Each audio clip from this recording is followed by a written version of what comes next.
And I'm here today to urge our state leaders to not move forward with this anti-environment special interest legislation. And to make very clear that if this bill is brought to the floor for a vote, we will be doing everything that we possibly can to oppose it. I want to thank my colleagues who are here today, Representative Edie Agello, Representative Deborah Giro, Representative Jason Knight, Representative Susan Donovan, Representative Teresa Tanzi. We want to acknowledge our many colleagues who could not be here right now, but have been sharing their opposition to this legislation through other venues.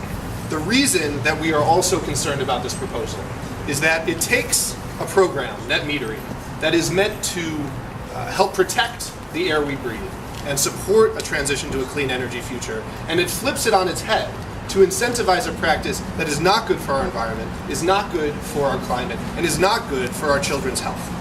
As written, this legislation blows the door wide open to incineration projects that can endanger the air we breathe and our state's natural resources, and puts Rhode Island ratepayers on the hook to pay for that endangerment.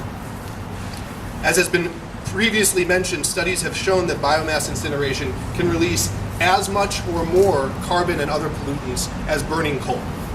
And while Donald Trump's EPA Administrator Scott Pruitt may argue that this is a green practice, that is not what the scientific consensus says. And God help us if the state of Rhode Island starts basing our policy decisions more on Donald Trump's logic than on what actual scientific research says. We have also come together today because we know that Rhode Islanders are fed up with the perception that who you know matters more in state government than what is in the public's interest. We should all be tired of seeing backroom deals holding our state back. Policy should not be determined based on who can write the biggest checks to get into those back rooms. It should be based on what's in the public interest.